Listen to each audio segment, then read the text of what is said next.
बारिश का मौसम है और चारों तरफ जहाँ ये सावन का महीना शादी लेके आता है, वहीं ढेरों बीमारियां के साथ लेके आता है।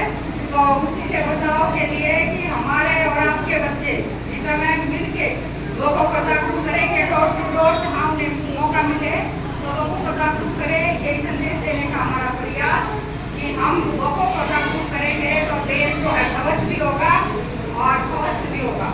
शुक्रिया ईशिका का इतना बेहतरीन सा संदेश देने के लिए।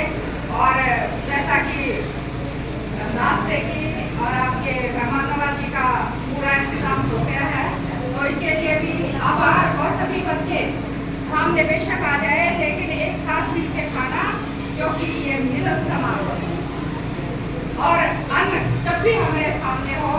देखिए, मैं सभी से चाहती हूँ, अनुरोध है मेरा, करबद्ध प्रार्थना है कि जब भी खाना जहाँ भी खाएं तो खाने को हमेशा सबसे पहले परमपिता परमेश्वर को नमस्कार करें कि उन्होंने हमें ऐसा भोजन दिया। चाहे खाने में नमक मिर्च कभी कम डल जाए मम्मी से, तो ये नहीं कि मैं नहीं खाऊंगी, मैं नहीं खाऊंगा। तो अन्न का अनादर ना करें और जब भी डालें उतना ही डालें, थाली में उतना ही परोसें जितना कि हमें खाना है। ये मैं आपसे आशा कर सकती हूँ। तो ये विशेष आपको ध्यान रखना है कि जब भी जहाँ भी खाना खाएं, चाहे बार बार डालें, लेकिन खाना जो है उतना ही थाली में परोसें जितना कि हमें खाना है। क्योंकि जैसा कि सर्वे बताता है कि हर छठा व्यक्ति भूख से हमारे देश में मर रहा है। तो हमारा जो खाना हम नालियों में बहा देते हैं, डस्टबिन में चला जाता है, वही भोजन अगर हम उसको सहेज कर खाएं तो शायद हम कई लोगों का पेट भर सकते हैं। ये हमारा कर्तव्य भी है और हमारा उत्तरदायित्व भी है, क्योंकि हम भी इसी देश के नागरिक हैं।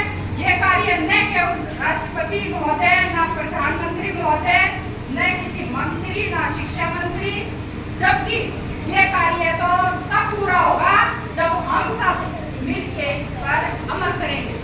तो क्या पूरा हमारा प्रियंका स्कूल का स्टाफ आप लोगों के मध्य खड़ा है और इतने अच्छे से शिक्षिका भी, शिक्षक भी आपकी मेहमान नवाजी कर रहे हैं, तो खुद स्कूल की तरफ से शुक्रिया। और हमेशा जब भी आते हैं परिवार से भी शायद अच्छा अपनापन हमें यहाँ मिलता है। उनके लिए भी गीता मैम आपका और शाहरुख मैम का और सर का, आप सभी का और एक और साथ में अहम मेरी रिक्वेस्ट प्रार्थना कि खाने के उपरांत जहाँ भी आप खाएं, आप खाने के बाद इसको कचरे को उठाएं और डस्टबिन में ही डालेंगे। ऐसी भी मेरी आपसे करबद्ध प्रार्थना है।